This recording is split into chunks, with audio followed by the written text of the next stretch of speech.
Hi అండి, బాగున్నారా? నేను ఇప్పుడు పాలు కాబెడుతున్నాను. అంటే ఇవి మామూలు పాలు కాదు. మా బావకి కొంచెం బాగా జలుబు చేసింది.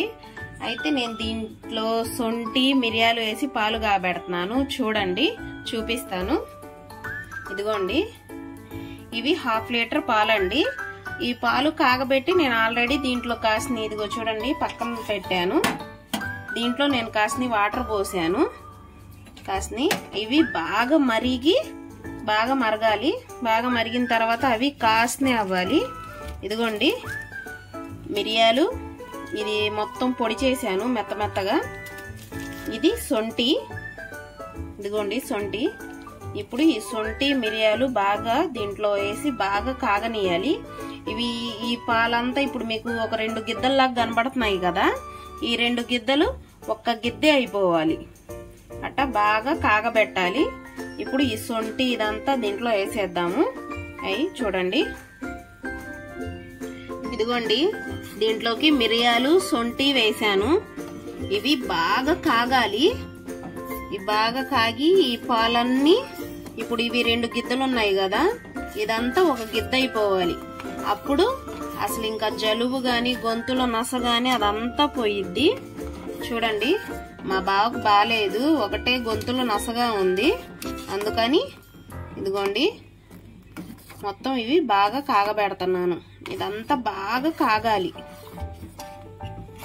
ఇదంతా బాగా కాగి కాసిన అయిపోవాలి. ఇదిగోండి ఫ్రెండ్స్, బాగా కాగాయి. చూసారు కదా, ఇందాక ఎన్నున్నాయో ఇప్పుడు ఎన్నున్నాయో. సిమ్ములో గంట కాగబెట్టాను.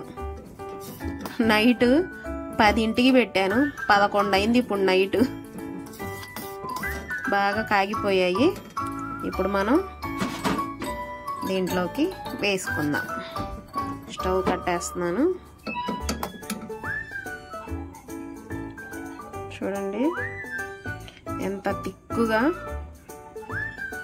మొత్తం, అంటే మొత్తం తోడుకోవాలి. అంటే మిరియాలు అవన్నీ వేస్తాం కదా. బాగా కాగిపోయాయి. సిమ్ములోనే గంట కాగబెట్టాను. ఇప్పుడు ఇవి తాగితే అప్పుడు. ఎందుకంటే ఫ్రెండ్స్, కాగిపోయాయి. రెడీ.